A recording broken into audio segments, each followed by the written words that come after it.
Welcome to the Intercut Podcast, the weekly show going over the TV, movies, and entertainment that people can't cut away from. I'm your co-host, Zach Shevich, and joining me, he's plastered all over my ofrenda. It's Arturo Zurita. How you guys doing? For those of you who don't know, that's from Coco, the movie that all of you guys should be watching. Coco. There was something really interesting about this, and I guess I'll talk about it in my upcoming for the week, but have you heard all the debacle about the Olaf short that's like 3 hours and 45 minutes long? Yeah, this is so Pixar has their habit of putting the short films in front of the feature lengths, which are normally like a 4 or 5 minute thing, and this one apparently is 20 minutes long. It's but still it playing. It's still playing in in some theaters. Like literally, it hasn't done. Some people have yet to see Coco because that's still playing in front of it. But I didn't think it was bad. But I know some people are complaining because of the fact that it's too long. It was supposed to be a special. The idea that was there to help Coco because Coco couldn't do it in and of itself. It's weird. It's crazy, but I think that the dumbest complaint so far that I've heard is, I ain't come to watch Coco for your traditions. I came it for mine. And it's like, moron, what do your movie can't make it unless other people who aren't Mexicans come watch your traditions. Let's include everybody. Let's be all inclusive here. Yeah, morons. Nice to see you guys. Yeah, I mean, this is sort of like we'll throw a little bit of news into our intro here, but do you hear in all of the hubbub of Coco doing really well? I think it's already the highest grossing Mexican film of all time, a movie in Mexico at least. Yeah.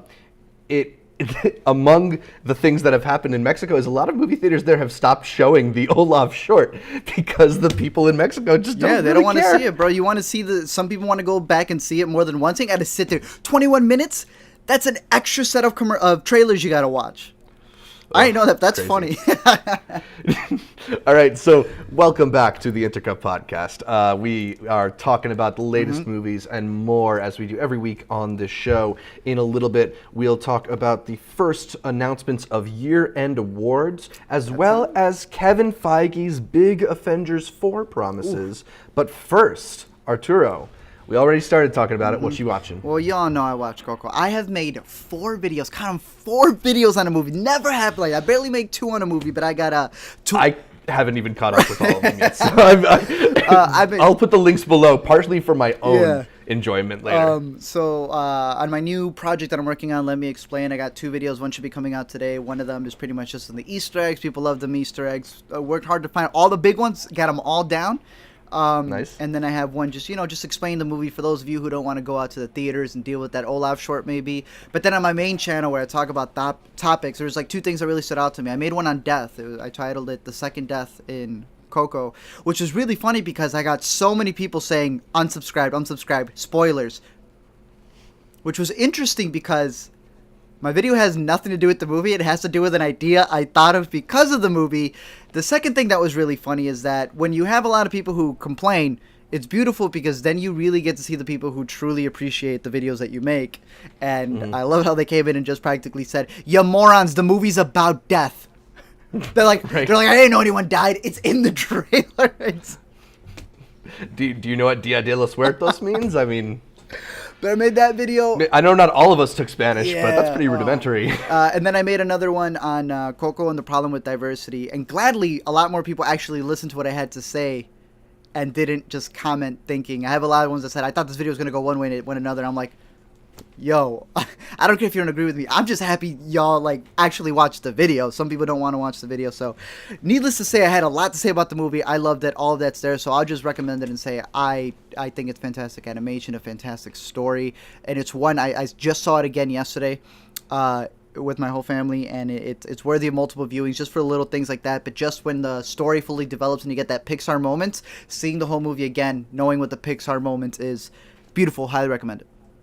How much of the movie did you appreciate because of your own Mexican connection, and how much of it did you just appreciate as a film fan? So the whole first time that I saw it was just purely on that aspect. I was like, yo, I know that person, I know that saying, I know those colors, I know all of it. The second time was more so just appreciating how they crafted the story, and it's the beauty of it is that it's both. There's a reason, like you said, why it's the #1 movie ever in Mexico. Because of that, because of the authenticity. That's exactly why I made my most recent video about it. Having that authenticity, especially from a big company, a big company to get the small details right, not just like, hey, look, Right. hey, speak Spanish. You know, one of my biggest pet peeves, and I'm sure you'll agree with this, when someone goes, pass me la agua, water. When they say something in Spanish, Yes. only to then again say it in English. Yeah, I feel like they do that a lot on TV shows, particularly, or like Jane the Virgin. I think Jane the does this a Virgin, lot. all those do it a lot because it's terrible. Hello, it's the equivalent to hello, mother. Hello, daughter, my second eldest. Like, they just say things. This movie straight Yeah. up says lines in Spanish and expects you to be smart enough to know exactly what I'm talking about. If someone takes off their slipper and calls it the chancla, they don't have to say chancla slipper. They know what it Right. is. I think that was the beauty of it. So yeah, I think in and of itself, a movie. Don't listen to those ignorant Mexicans, because yes, I'll speak for the Mexicans and tell you, you know what? Some of them are ignorant, and some I do believe are good people. But what I'm getting at is, it doesn't matter if you're not Mexican or not. I see a bunch of movies with white people, black people, Canadians even.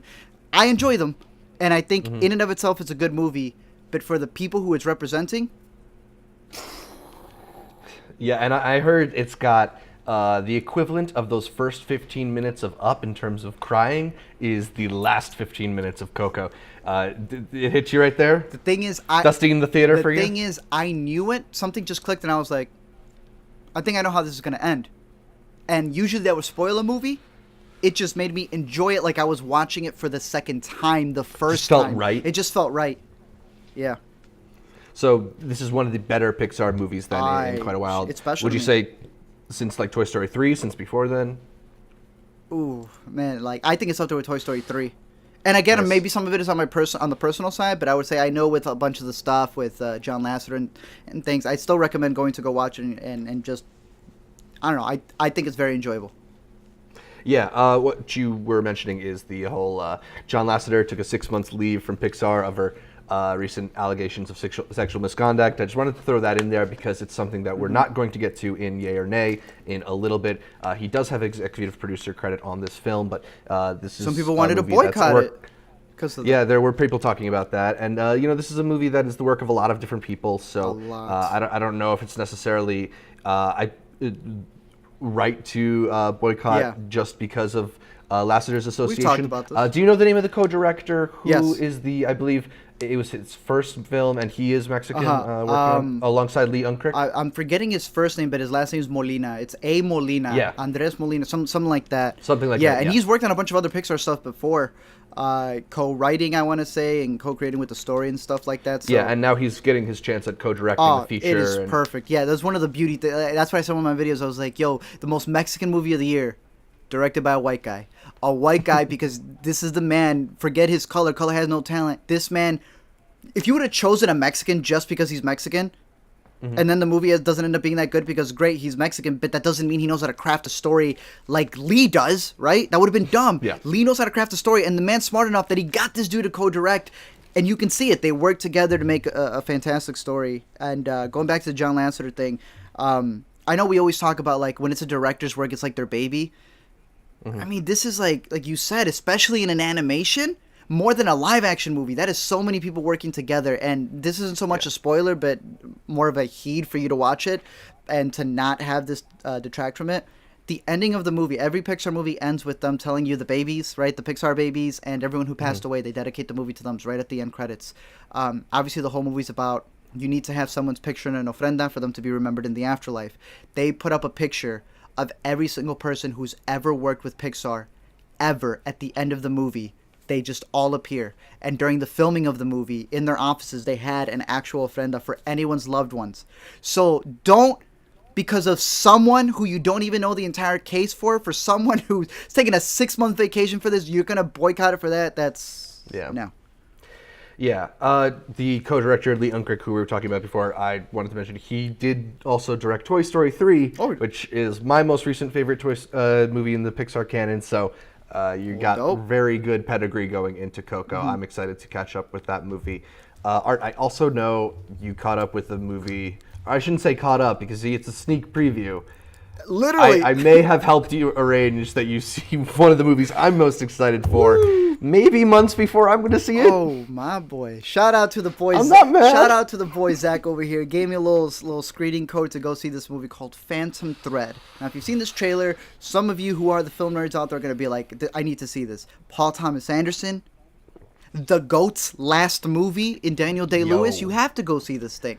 DDL. So he gives me the code. I go in there. I sign up. He's telling me, I'm like, bro, it says right here I need a guild card. I ain't got no guild card. He's like, don't worry about that. They never asked for it. I was like, all right, dope. As you know, for those of you who do go to advanced screenings, you got to wait in line for like 2 hours, right? So supposedly my name's on the list. I'm just going to walk up in there.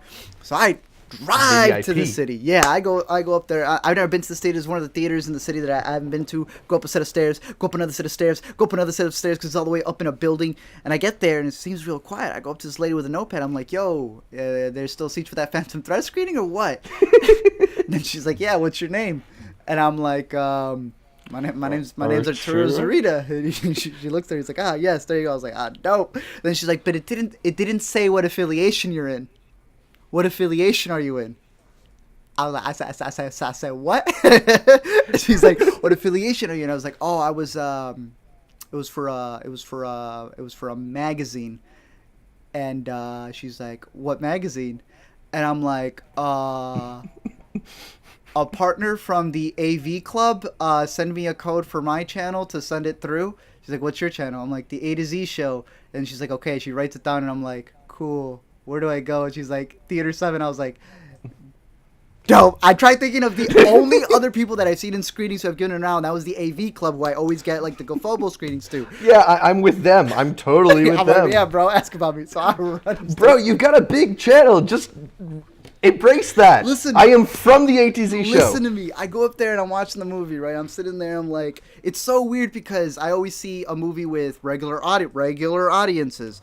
Right? And you can tell when their jokes go or a scene go or the themes or subtext or anything. So I'm sitting with these critics, room full of critics, and I'm like, was it only critics? Was this one of the ones that's closed off? Just critics. Yeah, there were like 2 rows available. Like I showed up right at 2 when it was starting. They ain't that smarter than your regular audience, boy. What are you talking about, man? I'll tell you this whole thing about great. There was a scene in the movie where I was just like, and everyone else was like, huh? I'm like, so you figured out the big secret. I figured out the big secret that critics just know how to say fancy words to hide the fact that they don't know what's going on in the movie. Bro, they were laughing at the dumbest jokes in the movie, like the jokes that weren't even funny. That's what they were laughing at. I'm like. Really? You're laughing at the fact that he dropped T, not the way that she offended her by using an innuendo that was brought up earlier in the movie? Y'all did... Bro, what am I sitting here with these buffoons? You're right, I am from the A to Z. I am from these critics things. Yeah, movie, yeah, own it, man. The movie is fantastic. I'm not going to say anything more until I watch it, until you watch it and we watch it together. I am blessed to have seen it this early. When you see the trailer, I'm going to tell you, the trailer does not do the movie justice. What was I talking about? We talked about 3 billboards. You think you know the movie, then halfway through you go, but they didn't tell me that in the trailer, and then the ending comes in. I was sitting in reclining seats, all right? This has happened probably like 3 times in the whole past year, right? I'm not going to say it's a Whiplash moment because that would decay Whiplash, but I'm going to tell you, if Whiplash is up here, I'm going to add the ending to this movie up there with it. All right, it is sitting at Whiplash's table because I went from, ooh, this is getting juicy. Oh no, what? And I just reclined the seat back more than I thought it would. It is the most. I have not gasped in a movie all year. I've gone like, oh, but I've never went, oh, that did not just happen. Man, you don't know how much of me just wants to have come out to Chicago and seen this movie. I don't know what I'm going to say. Paul Thomas Anderson is probably my favorite filmmaker working right now. I'm paying again to watch it. I'm paying again to watch it. If he's your favorite, we had this discussion. I appreciate his movies. Mm-hmm. I love this one. This are you saying this is top PTA for you now already? Top 3, and again, I need to rewatch his other movies as well. And I do think I don't think the performance is better than There Will Be Blood. That's a masterpiece, but you know what I mean. Yeah, but I'm talking. But you were telling me over Snapchat that you think he should win the Best Actor Oscar. Daniel Day-Lewis. They do close-ups. First of all, just because he's Daniel Day-Lewis. Yeah. Did he have a movie? I don't know. I think he walked on set of a trailer. Give it to him. They do close-ups on when he's sewing, and I noticed his hands. he purposefully, I don't know what his routine was, did something to his hands to have a dressmaker's hand. Do you understand what I'm saying? Like, you know that story where in Lincoln he had to return the jacket to the set designers because he said this wasn't invented yet. This is not what he would have worn.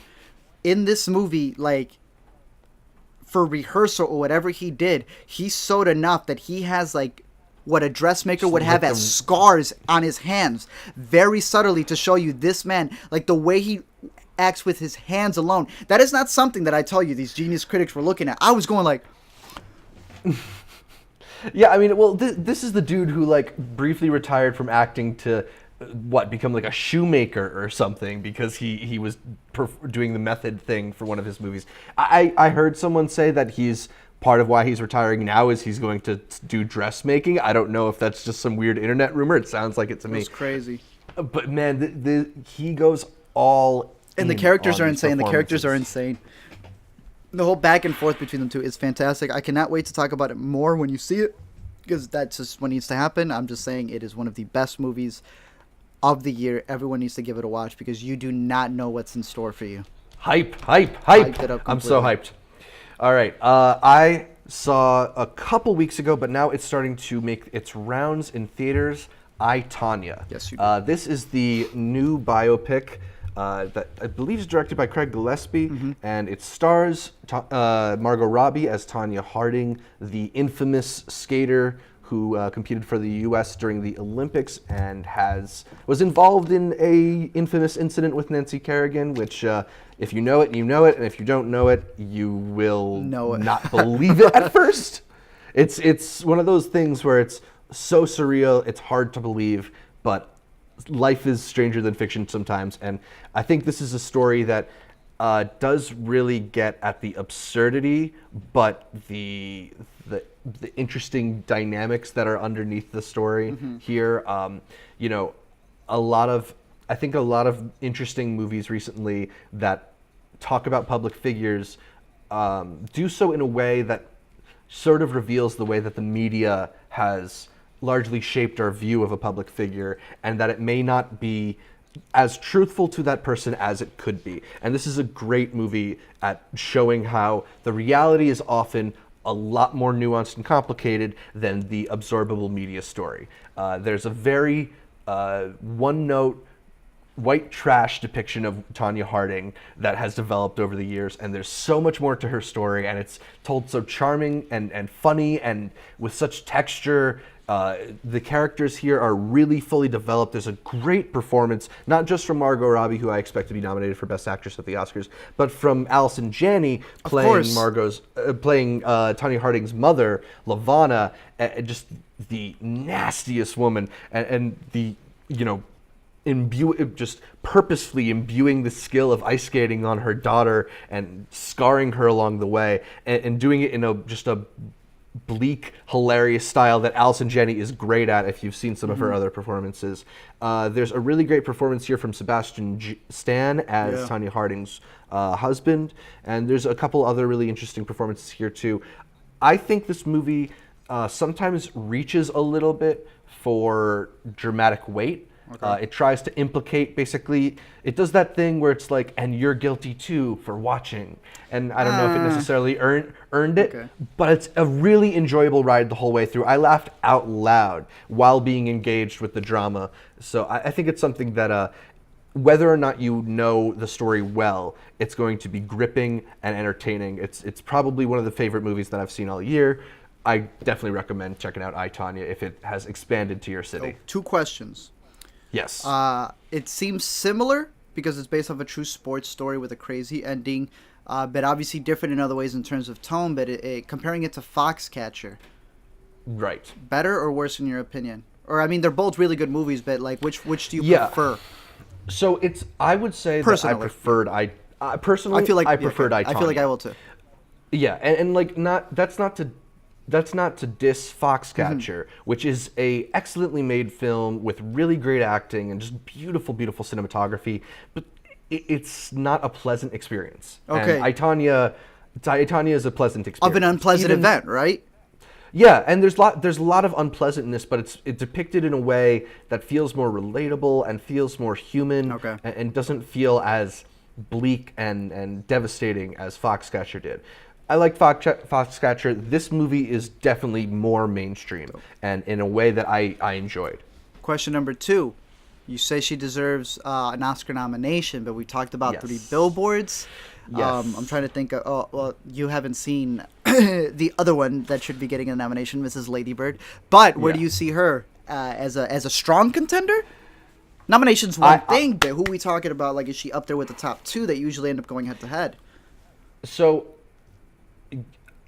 you know me, I pay a lot of attention to the Yes. Oscars race. It is harder for a woman in a movie that she's dominating by herself to get that nomination for Best Actress if the movie isn't really getting other things with it. Like, a lot of times you see a Best Actress being nominated from a movie that's getting like 5 other Oscar nominations, and I don't know where Tanya's 5 other Oscar see what you're nominations are saying. going That's to an come interesting from. stat. I think if anything, it's going to be just her, and I could see it getting overlooked, but I think she's going to make it. I don't like the performance as much as the 3 Billboards performance from Okay. Frances McDormand, but you know, Margot Robbie is an actress who I think has captivated people in various roles. She's shown her range in a few different movies, and this is a really great example of what she can do, how she can be relatable, charming, funny, and dramatic. She's got range, and I think this will be a good moment for her. With a lot of times the Oscars like to crown like a young up and coming actress, so I think this is the right kind of movie to crown her I with. think it'd be a split. Like, you know how the Globes kind of do like best drama and best like comedy. I can see her getting the comedy actress unless they end up deciding that 3 Billboards is a comedy. That's true. Yeah, I mean it's tough because there's a lot of movies that are kind of like riding that Yeah. line. You know, we talked about the Get Out Yeah, controversy exactly. a couple weeks That ago. is a it was comedy not- though. Like they kind of pitched it as one as well. Yeah, but I mean, I would say that 3 Billboards is a comedy, but That's I don't know if right. it's going to get nominated there. It's weird. And I would also say that Lady Bird is a comedy. And I'm gonna tell you right now, Saoirse's like, that's my favorite performance of the year right now. I don't think it's the best, but it's my favorite performance. I don't know. Oh well, be interesting. you've seen 3 Billboards Yeah. and Lady Bird. Do you have a preference between those 2 lead actresses? Personally, I would like Saoirse to win because I think she's fantastic. But it's it's hers to win. Like, it's hers. Yeah, It has to be. Yeah.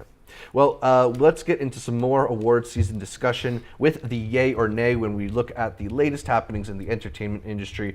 And Call Me By Your Name, Get Out, and The Florida Project all took a couple steps closer to the Oscars by coming up big in nominations for not only the Independent Spirit Awards, Oh, those but are the Gotham out. Oh. Awards as well. Yes. The committees for these awards are, the committees for these awards are among the first to announce their year-end accolades, which some people see as like an unofficial start to award season in Hollywood. Other think movies it that is. got Best Picture nominations for these awards included Good Time, Lady Got Bird, someone. I, Tonya, and The Rider. So Art, are you yay or nay on the trio of Call Me By Your Name, Get Out, and The Florida Project as frontrunners heading into the Oscar That's season? so fantastic. To just that I would expect Call Me By Your Name and I would expect the Florida Project. But Get Out to be on that table, bro, it's a Yeah. Blumhouse film. We always make that video criticizing Blumhouse, and then at the end of the year have to come out with another video about how either Whiplash and now Get Out, like, they're becoming a force. They're becoming a force. Like, that man's a genius. Mhm. I mean, well, that's the brilliance behind the Blumhouse model is that if you make, 10 movies for $5 million and 2 of them are big hits, you look like a genius rather than spending all 50 million on Exactly. one movie that's not so good. Bruh, but now he's getting into territory of good at quality filmmaking. Like, one of those 2 films is one of my favorites of all time.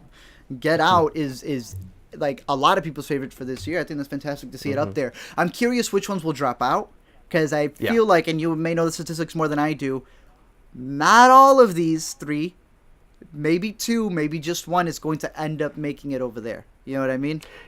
Yeah, so I'm gonna go yay on them being frontrunners as well, but yeah. I did put together a quick list of other movies that are in contention, and you got 3 Billboards, Dunkirk, Darkest Hour, Phantom Thread, Shape of Water, The Post. That's 7 movies on top of the 3 Dunkirk that counts I just mentioned. as an independent film? How does that work? Oh no. These are just, I'm talking about Oscar Oh nomination yeah. potential. That's true. No, yeah, we still got a lot. Yeah. But So to call these three movies frontrunners is kind of tricky, Yeah. but you talk about, I mean, Get Out owned the first half of this year in terms of what was the movie people were talking about. It was Get Out. critically, audience, box office, all of it. Yeah. Yeah. Critically, Call Me By Your Name has That- been a phenomenon. Okay. It's been the festival darling. That needs to get in. I'm gonna tell you that much. Yeah, that beyond Call Me By Your Name, like also Florida Project is something that people Florida were really Project is responding really to. good. I wouldn't be surprised if that dies down a little. I Just feel like it's it a might. Small movie. I feel like it might because if they're gonna have Yeah. to pick between the other ones, I would really hate. It's not to hate on Florida Project, but if Florida Project makes it in and Get Out doesn't, to me it comes down. Call Me by Your Name is making it. There's absolutely no way it doesn't get nominated for Best Picture. Absolutely no way it doesn't get nominated for Agreed. score. And my boy Timothy Charlemagne, the God over here, he's gonna get nominated. It has to be Best Actor. I need my man Sufjan Stevens to get a Best Original no, Song he nomination. definitely needs to get in there for a Best Original Song. Break my heart during the Oscar ceremony with that Yeah, performance. He's gonna get up there and perform for his award acceptance. Yeah. I love God. Oh, but no, Call Me by Your Name. I feel is like the one that's making it. I'm gonna tell you, as someone who saw it in January and it's still in my mind, like like the moment I hear, the moment I hear the chords that begin the movie. Now that the soundtrack is out, I would recommend listening to the soundtrack just completely. But the moment I hear it, I go back to that moment of watching it for the first time, and I just want other people to watch it so they finally understand it. And I honestly think my personal favorite performance of the year so far is from Timothy Chalamet. Yeah, it's I've said it. He acts through the credits of the movie. Yeah. No, I mean, I'm with you in that I think Call Me by Your Name is all but assured. I'd like to think that Get Out is also all I but want assured to. at this That would point. be. It'd be a It's Mad Florida Max Project moment. that It'd be a yeah, Mad Max moment just for it to be nominated as an honor. But I mean, you look at Mad Max again. That's a movie that people were like, "Is this really going to get nominated? Is this really going to get nominated?" And then people just kept talking about it. So I think Get Out is in that position this year. Agree. Vanity Fair published a big cover story on the secrets of Marvel this week. And in it are some juicy new Kevin Feige quotes, but the most interesting among them is a promise that the fourth Avengers film will show fans, quote, things you've never seen in superhero films, a finale. There will be two distinct periods, everything before Avengers 4 and everything after. I know it will not be in ways people are expecting, end quote. Art, yay or nay, are you buying Kevin Feige's hype on Avengers 4? Homie, I bought tickets for his last 17 movies. Of course I'm buying anything this man says. That is so interesting to look at it. A timeline. You're creating an era. And it already is in phases. But to create an era, I love that. That is Lord. Like this man, we were talking about the trailer. I know we'll get more into it. But that idea of there was an idea. It's here. It is developing. And that idea didn't just start from let's try to get something box office as we've seen some other studios try to do. They were like, nah, I mean, we're making these. We've been looking over there since the beginning. They had an end plan. They had a game plan. This is phase 4 or 5, whatever it is, of the Marvel Cinematic Universe. And they're just unleashing movie after movie that's building towards a really big moment. And look, I think that a lot of the Marvel hype machine is oftentimes bullshit. I think a lot of times studios in general say these things to get people excited, and then they give you something that's pretty much the same. I think this is different. I remain hopeful that Kevin Feige has a strong game plan here, and there's still a couple years between now and Avengers 4. When you look at all the new talent they're bringing in, and how long they've kept certain talent around, I really would not be surprised to see a cataclysmic shift away from the Robert Downey Jr., Chris Evans, Mark Ruffalo era of Avengers heroes and into the Captain Marvel, Black Panther era. It seems like they have a strong enough following for any of their properties now that they don't really need those big stars the way they did. And if they want to keep just the characters around, it can be passed down. You can get a new Captain America. Dude, I'm all for it. Yeah. I'm just very curious what it's going to be. One of the common opinions coming from the Justice League reactions were that the underwater Aquaman scenes were underwhelming, given some people's fears about the upcoming solo Aquaman movie. There's a little bit of concern. But Aquaman director James Wan said, quote, "Fret not," on Twitter. He confirmed that there will be no, quote, "air bubbles for dialogue" in his underwater world. Art, yay or nay, does this make you more excited for the James Wan version of Aquaman than Justice League's version of Aquaman? I like James Wan. I'm a fan of James Wan, and I want to say it's going to do good. I can't say that Furious 7 was my favorite movie, even though I was excited to see how he approached it. And of course, he got hit with something when it happened, right? Like, no one was seeing the death of Paul Walker coming in, but I think he handled it well. This being different material, him working with Warner Bros. In the past, I hope he finally makes that one DC movie. I know to many Wonder Woman was that, but that one DC movie that I think universally everyone can be like, yo, now this competes, like, back in it. And I think Wonder Woman did do that for a lot of people, but I think Aquaman is such a different character that we've never really seen. There's like a much bigger... Wonder Woman's established. When you think female hero, she's the first one you think of.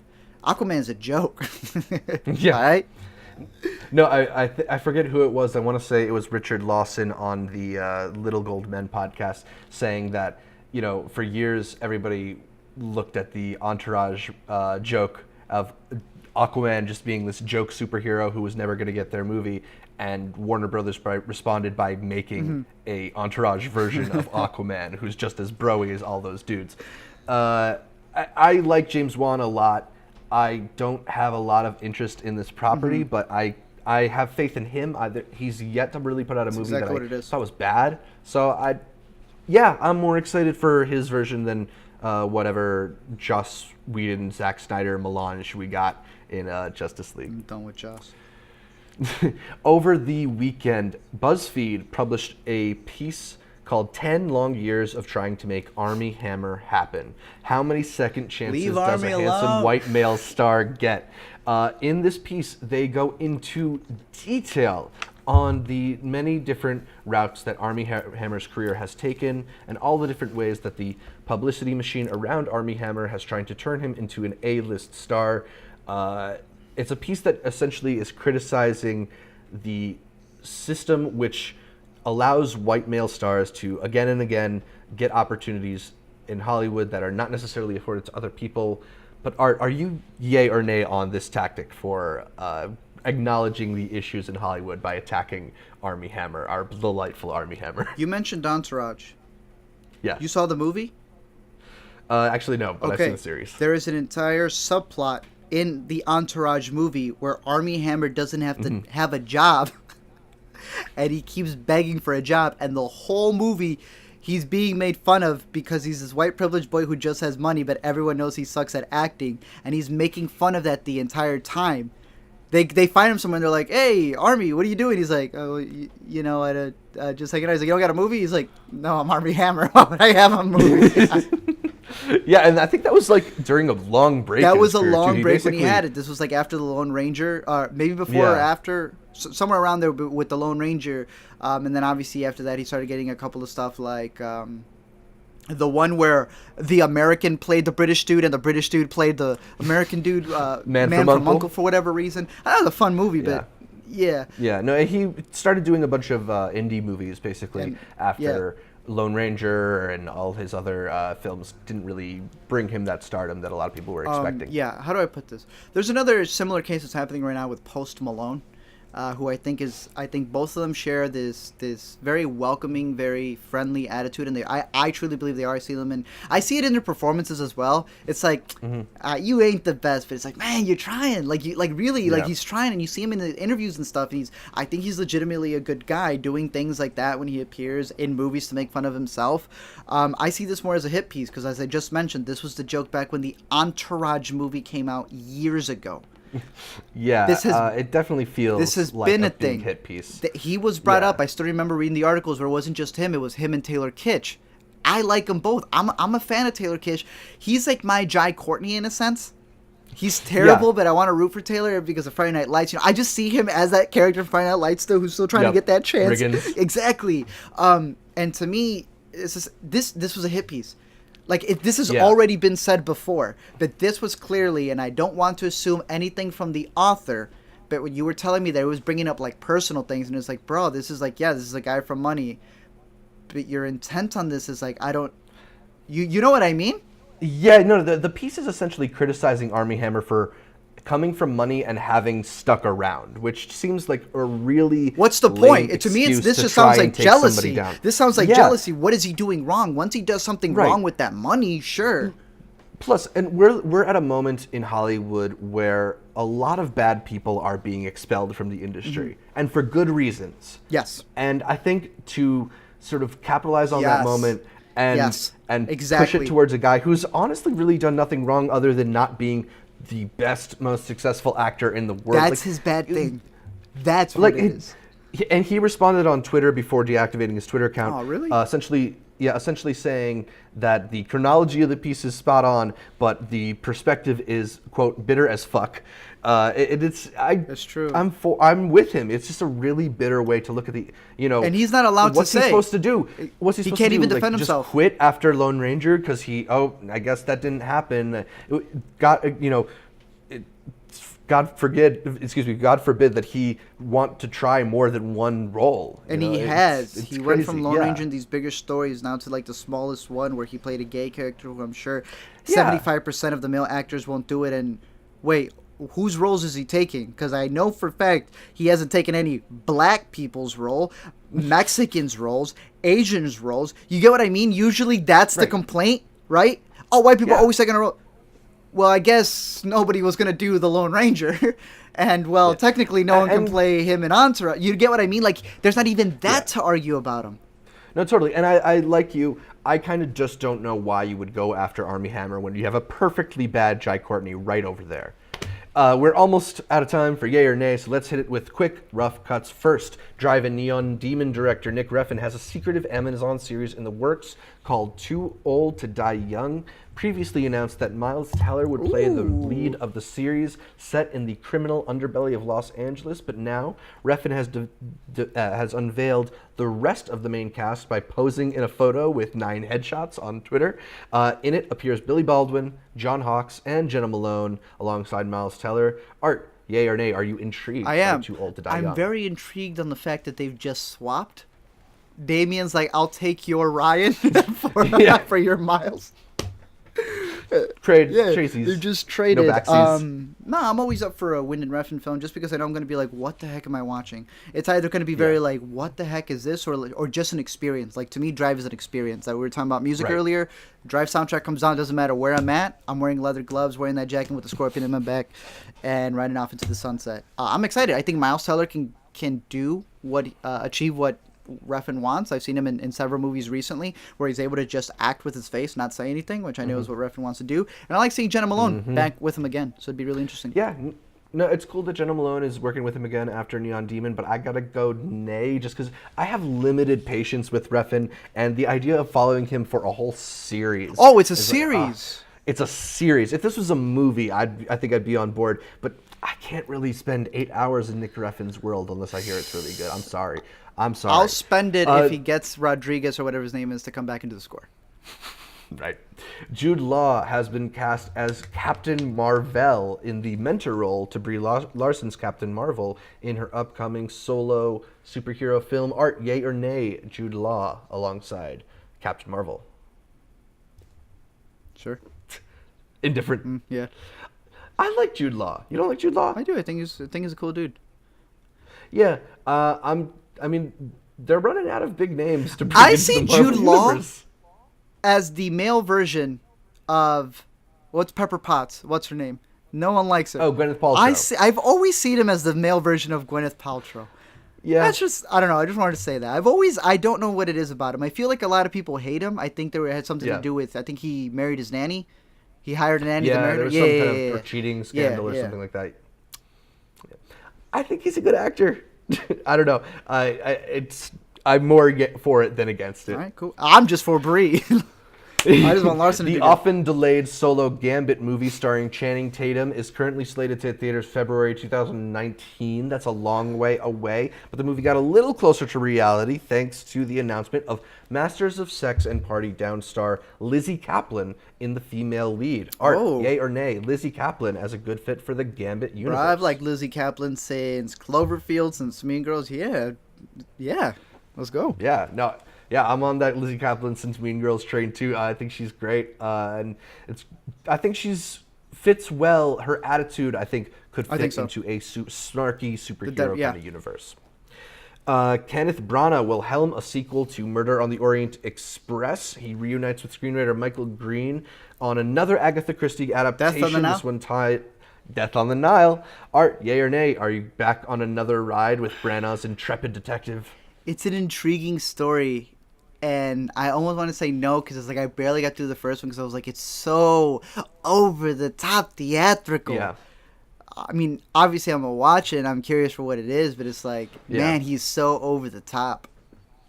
Yeah, nay, for me, I've never really been a huge fan of Branagh's directing style. I Okay, think good. So it's not just especially me, yeah.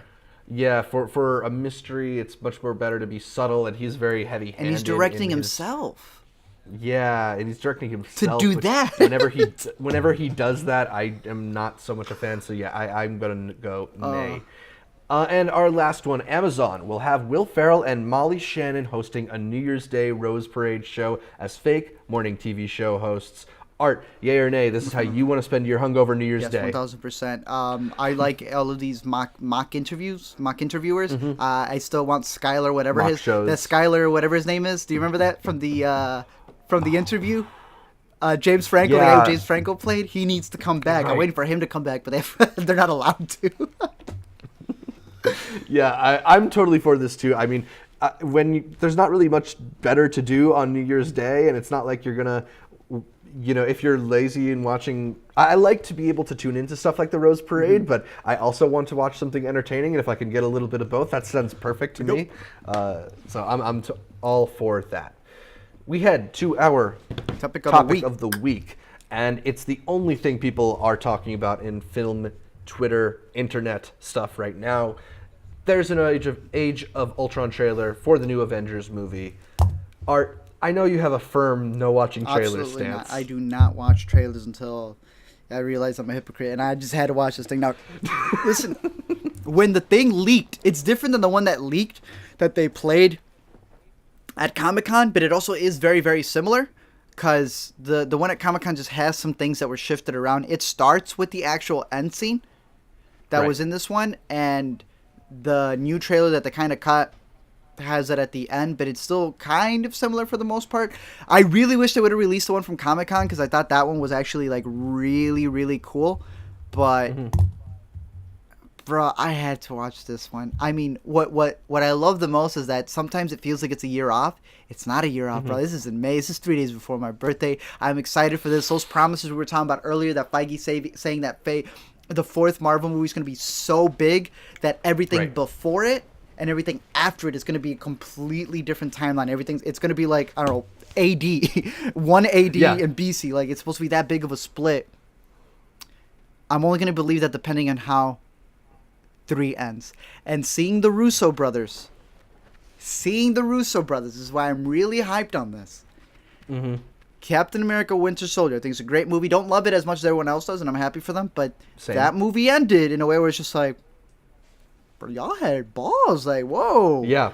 Like, Yeah. I mean, to this day, I still, like, one of my friends and I, we do, Hell Hydra. That's how we've been saying hi since that movie came out, right? Civil Right. War, as the trailer reminds you, ended in a way where there really was a split. In the new trailer, you see when Black Panther's like, you need to bring him back. My boy comes like he just came out of a concert, like he just came out, listened to a Foo Captain Fighters or something. America, Yeah. all bearded and Looking like scragglers. a hipster, like he just came from a micro pub. Yeah, so if all of the movies that they've worked on so far have ended in a way that are completely drastically different than how the movie started, now they have an Avengers movie. They already had an Avengers movie, it was just a Captain America movie. But now that they have an Avengers movie, I don't know how they're going to end it. And they're also doing 4, so this is just going to lead up to be the build-up for what's going to happen in 4. And the 4 cannot have a big resolution that they're claiming it's going to have unless 3 has a really big buildup. And I'm telling you, some people need to die. I think Captain America needs to die. Storyline is he dies after Civil War. I think there needs to be something there. But it has to be more than that. It just can't be Cap's death. It needs to be like, it ain't my job. It's their job. And I hope they do something really good. But I'm excited for it. Yeah, I'm pretty pumped too, in a way that I am not normally for a lot of these movies. I mean, I think you have to do something pretty special, and it looks like they're really going to try to.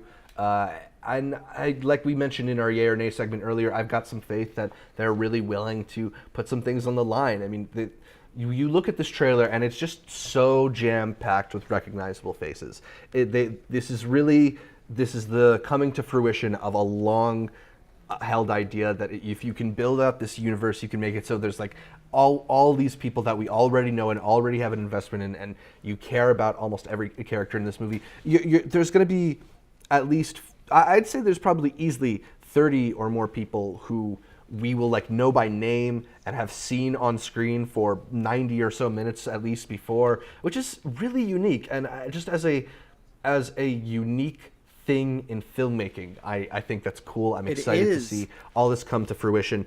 I don't necessarily think the movie itself from the trailer looks that interesting. There's nothing in the trailer other than seeing all the people. Yeah, it's not your cup of tea. Exactly, yeah. Like, you want to see, like, what's the story, what's the thing they're going to have to it. Yeah. And it's more so just like, the Spidey sense. Captain America's back. Thor is talking. Oh, by the way, y'all should have seen it's Thor. Their Too Many Cooks intro. Just like, let's catch up with all that, everybody. Y'all need to see the rest of the movies because someone's going to be like, why ain't Thor got an eye? Yeah. I'm excited for it. I'm going to be very curious to see how they all come together. I think they'll handle it very well because they've already proven they can handle it very well with Civil War. And they gave me one of the best comic book scenes of all time with that airport scene. I can't wait to see what they do once they're here. Go ahead. Sorry.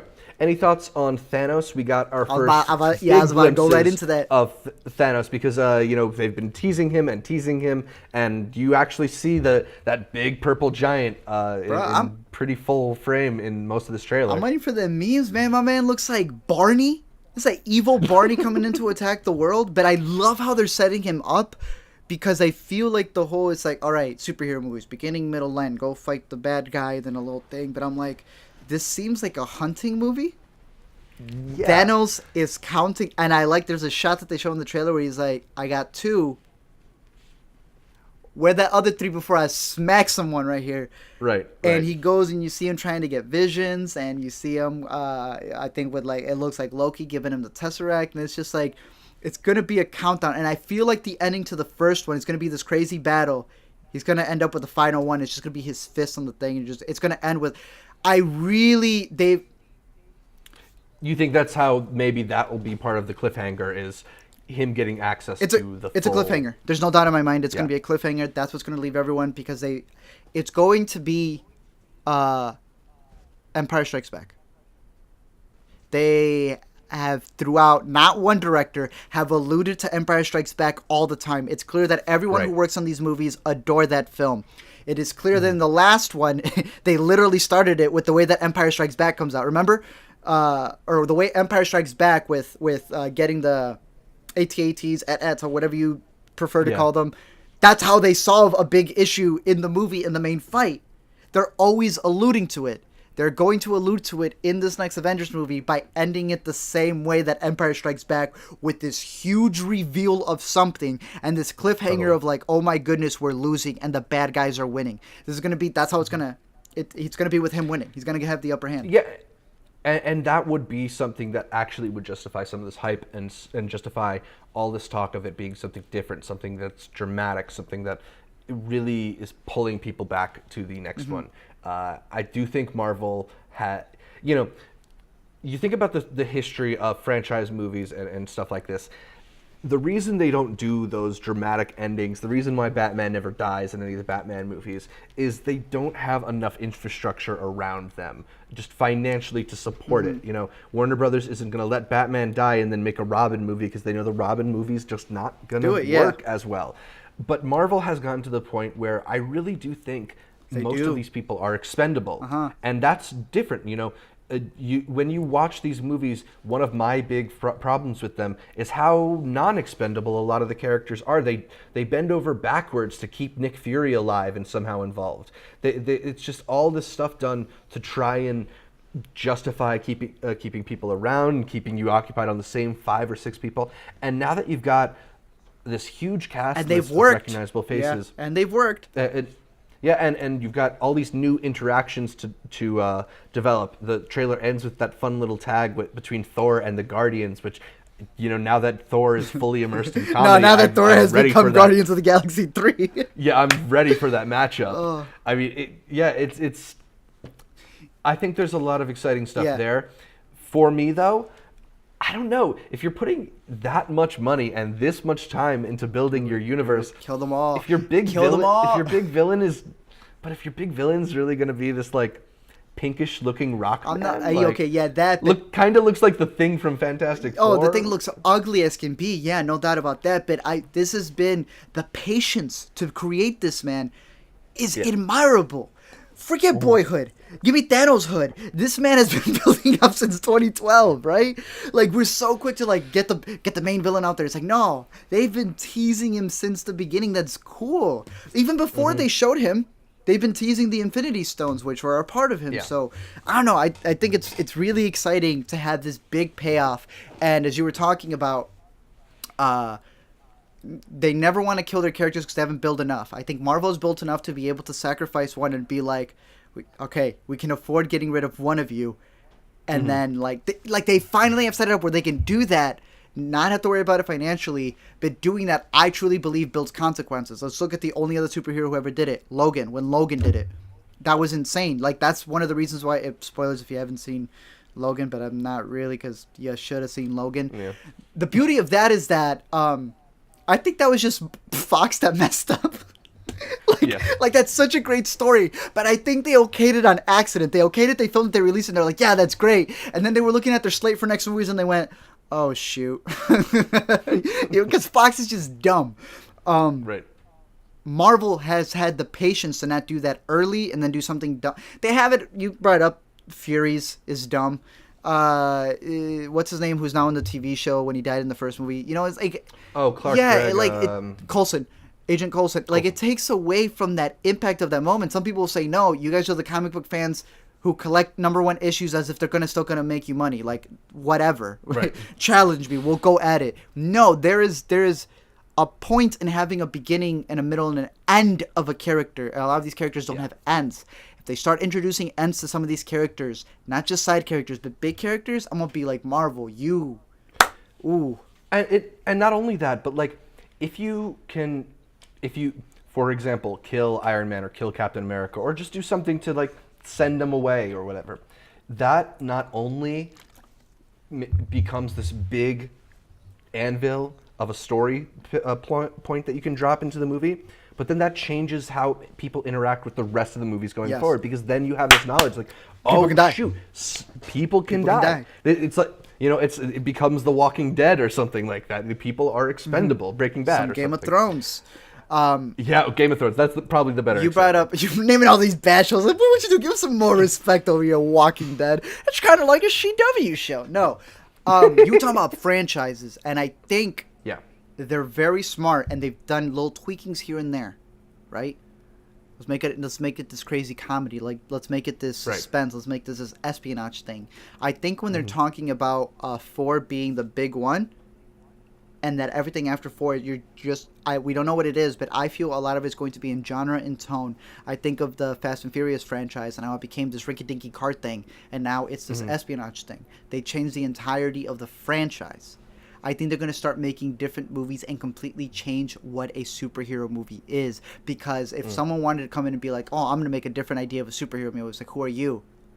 Hey, I'm over here. I've established what superhero movies are. Praise you, Marvel. All right, you guys are listening because we have earned it. Now listen to this. And they now have the power to literally do whatever else they want. They have proven it. They have tested it when they've tried switching genres. And I don't know how they would do it. I don't know how it's even possible. But I think their big change is that what we think superhero movies are going to be completely different when they completely change the genre in order to continuously grow. They're going to Taylor Swift Yeah, it. They're going to switch genres to continue to become famous. The old Taylor's The old dead. Taylor's This dead. is Yeah. the The new old Taylor. Marvel's dead. Yeah. Yeah, I mean, you see with Fox putting out their trailer for that, like, scary X-Men movie coming out, that there Fox are is the studios edgy that kid.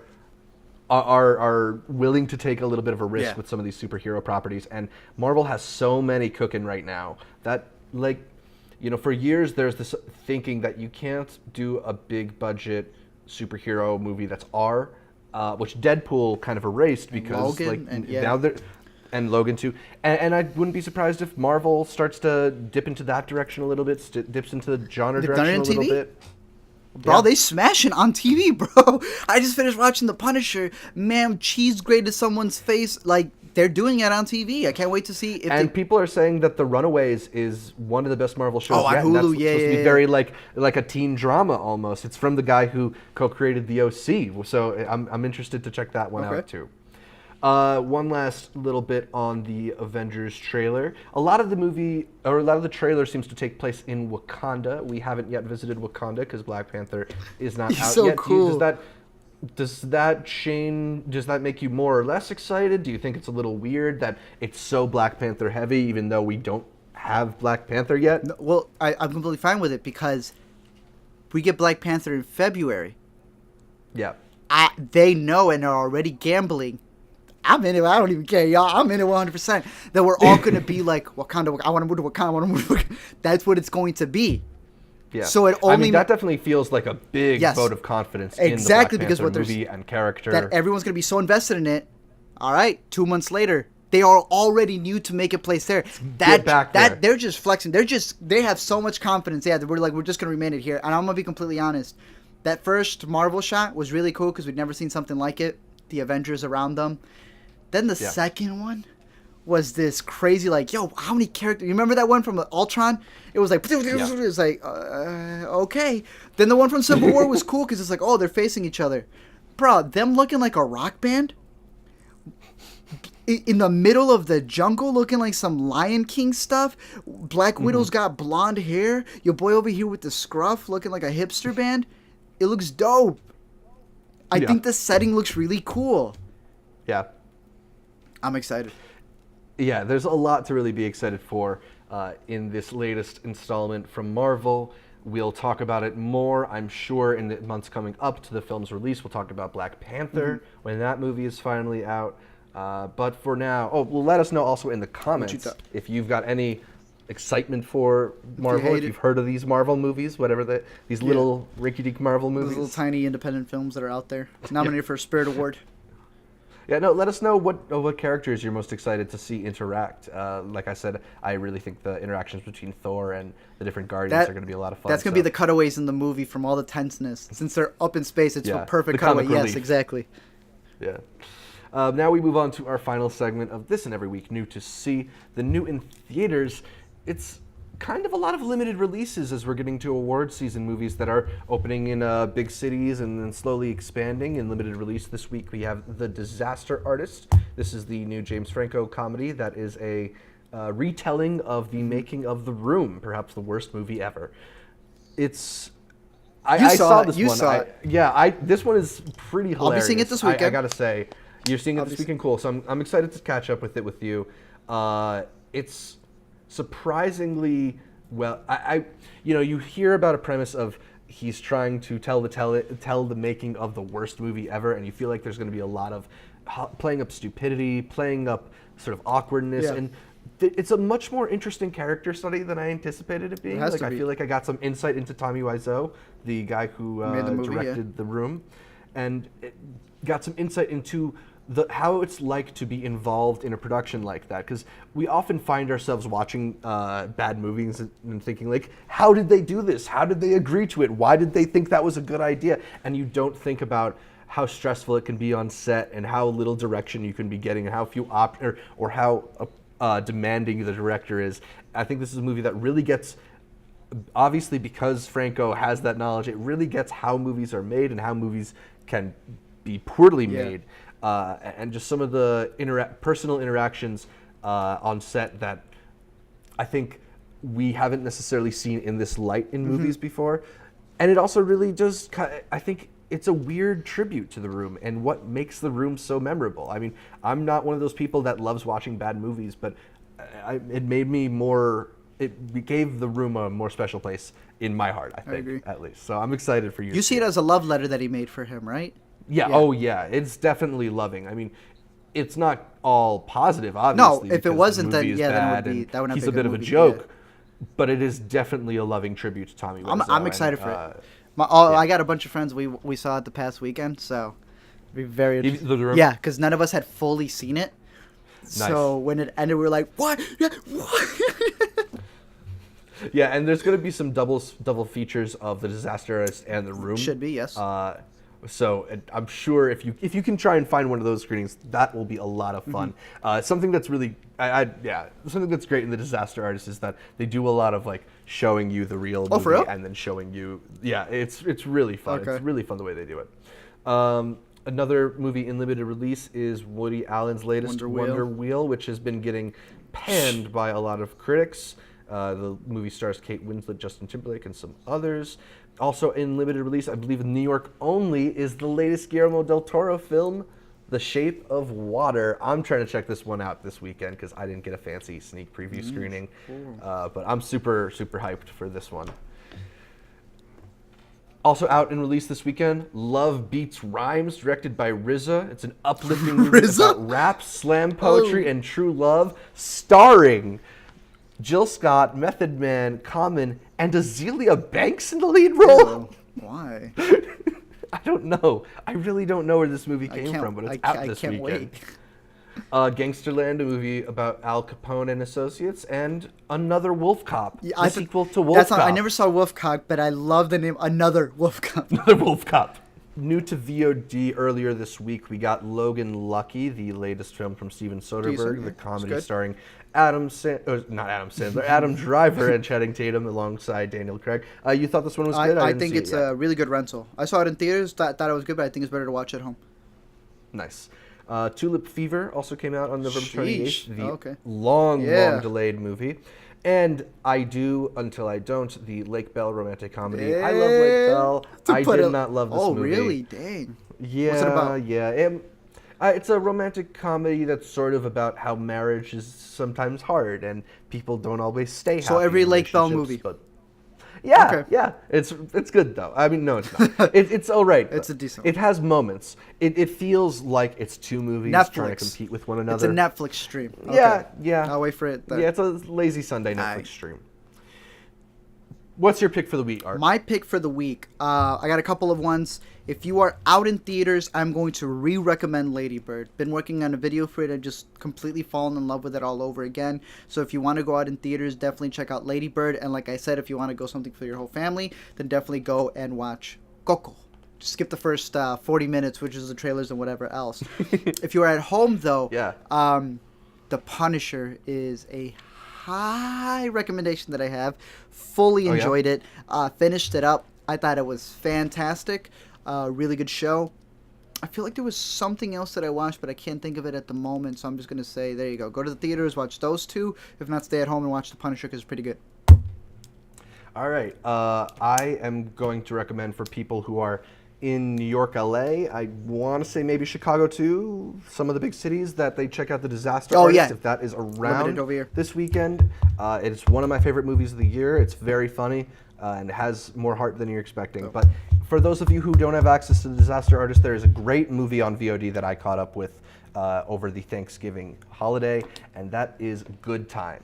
This is the film from Josh and Betty Safdie that stars Robert Pattinson. It is a movie that's set in New York and set around a bank heist of sorts. It's a visceral shot of energy. I was not expecting how much this is just a jolt of a movie, that it just throws you into the action and lets you sort of panic alongside the characters. I love movies where they throw you into the middle of something happening and just show you how the characters deal with the repercussions. It's got a really, really, really great performance from Robert Pattinson. If you don't think that's possible, please watch this movie. No, I believe it's possible. I believe it's possible. That dude is a hell of an actor. I do think he is, yeah. No doubt in my mind. Yeah. And a really great supporting performance from Benny Safdie, the co-director, also.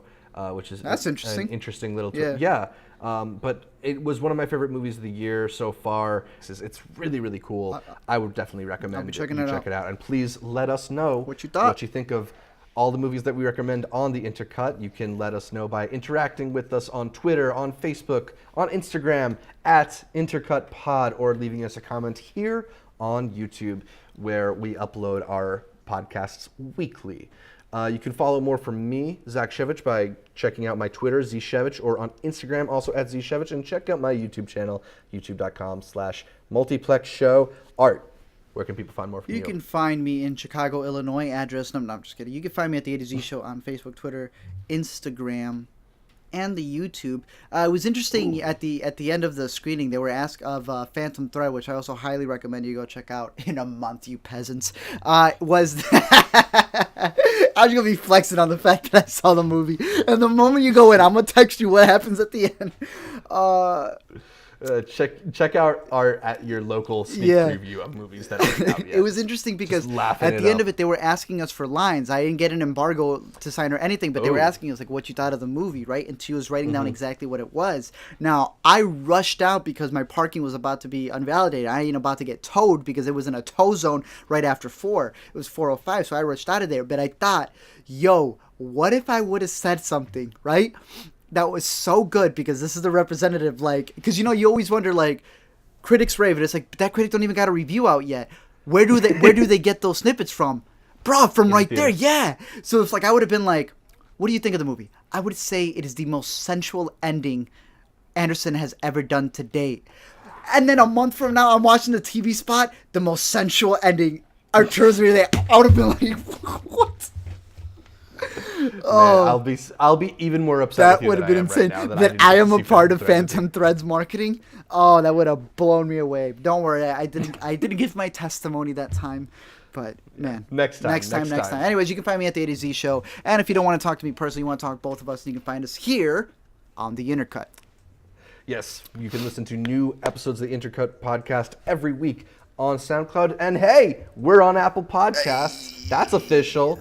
Make sure you subscribe. Leave us a 5-star review. That stuff really helps our show. And also subscribe to our YouTube channel, where we're building that subscriber base up. Going to get you going. Like our Facebook page, like our Twitter page, follow us on Instagram, do all that stuff to keep up with us throughout the week. We're always putting out stuff that Art and I are doing independently and together on those streams, so it's really helpful if you can check those out. But thanks again for tuning in, and until next time, anyone can make a movie, but not everyone should. Amen. Ratatouille.